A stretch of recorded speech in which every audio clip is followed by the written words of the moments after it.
Hey Toy fans, you guys keep asking for more Minimate reviews, so here we go!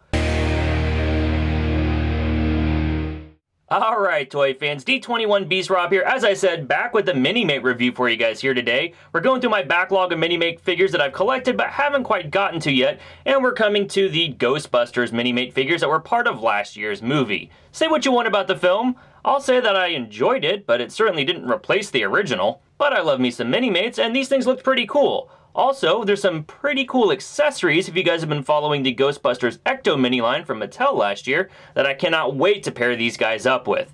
But let's first take a look at the packaging. We've got some blister bubble packaging that does have the figures inside as well as their accessories. I like the slime detail that's coming down the back of the card. Pretty cool. And on the front we have that sort of striping logo from their uniform with name patches just like they have on their jumpsuits. And as the packages explain, we do get Aaron Gilbert, Jillian Holtzman, Abby Yates, and Patty Tolan. Flipping these packages around, we do have a complete lineup of all the other figures available in this wave. And then we have bios for Aaron, Jillian, Abby, and Patty. Alright Toy fans, well that's the packaging. Let's get these ladies out of the box and see what they're all about. Alright Toy fans, here we have these Paranormal Ladies out of the packaging. The detail on these minifigures is actually really nice. The jumpsuits have been faithfully recreated from the way they looked in the films. Each Ghostbuster has the mission patch or the Ghostbusters logo on their right shoulder. We then get the silver and orange striping across the torso of the figures, as well as on the boots, just like we saw in the movies. Every lady has her name either printed in full or abbreviated on the left breast of her costume. And each lady comes with a removable Proton pack that looks just like it did in the film. If I had any complaints about these minifigures out of the packaging, it's that I don't think the facial likeness is quite there for any of them, but that's pretty par for the course when it comes to movie-themed Minimate figures. Now, along with the removable Proton pack, each one of these Ghostbusters is coming with a Proton stream to attach to their neutrino wand. These streams are the exact same Proton blast that we got with the Ghostbusters I Love This Town box set, and it's evident by the fact that they don't actually fit the neutrino wands for the female Ghostbusters. Having been designed for completely different figures, the holes on the end of these Proton streams really just kind of end up hanging on the end of the neutrino wands for the female Ghostbusters. It works if you position it right, but it also means they're super easy to knock off.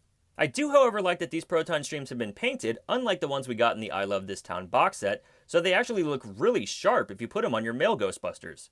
Other than the removable packs and streams, the only other accessories any of these other Ghostbusters are coming with, if we don't count their clear display stands, is the Pke Meter that Patty used in the movie.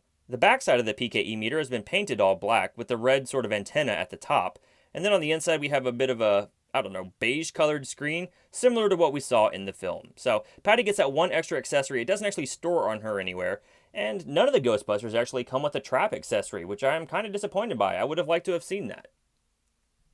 Size-wise, all of these ladies stand right around 2.5 inches tall. That's consistent with the size that we saw with these ladies' male counterparts, as well as being consistent with the size that we see from Minimates in general, as evident by the appearance of the Marvel vs. Capcom 3 Wolverine off here to the right. No job is too big. And no fee is too big, Bob. Hey, how about leaving the quotes to the professionals, alright? Bite me, Murray. Now for something really cool. Those of you guys who watched me last summer might remember I opened a series of blind bags from Mattel called Ecto Minis and got a ton of these Ghostbuster minifigures. These minifigures were fun in their own right, sort of designed to look like the actual Ghostbusters that you remember from the movies, and they had a bunch of great ghosts that were available in the line too. But what they also had were some pretty awesome vehicles and playsets. These Minimate figures stand about 2.5 inches tall. Even though these Ecto Minis only stand closer to about 1 inch to 1.5 inches, they have an Ecto-1 car that was available that is the perfect scale for 2.5 inch minifigures. If you guys plan on buying these Ghostbuster minifigures, you have to get your hands on this Mattel Ecto Minis Ecto-1 for the female Ghostbusters team. Now, if you're unfamiliar with the Ecto Minis Ecto-1, that's alright. Let's get these ladies out of the way. On top, you've got a siren light that you can actually open, and inside are 4 seats that are basically the size of Minimate figures. Now, they're really designed to have the Ecto Minis plug in with some holes on their feet into the pegs on the chair, and they end up looking kind of awkward just standing on the chairs. But get a couple of these female Ghostbusters properly seated, and you've got a really cool display item to go along with your Minimate figures. Mattel also made a subway system playset for those Ecto Minis. I don't think it works as well with Minimates, but it's still an option if you want to go ahead and use it. Alright, toy fans, well, that's my review of the 2016 female Ghostbuster Minimate figures released by Diamond Select. Overall, as often is the case with movie-based Minimate figures, your desire to pick up these two packs is largely going to depend on your enjoyment of the film they're based off of. And given the mixed reception of the Ghostbusters reboot film, I can understand if you want to give these guys a pass. But if you're a Ghostbusters diehard, and you happen to have the Ecto-1 from the Ecto Minis line from Mattel, I say definitely pick these guys up. And thanks for watching this review, toy fans. I hope you enjoyed it. Let me know in the comments below what Minimates you've picked up lately. And if you appreciated the Ecto-1 display tip I offered you guys, go ahead and give this video a big thumbs up. I'd really appreciate it. You guys can always keep up with me on Twitter and Instagram at D21Beast, and I'll see you guys next time.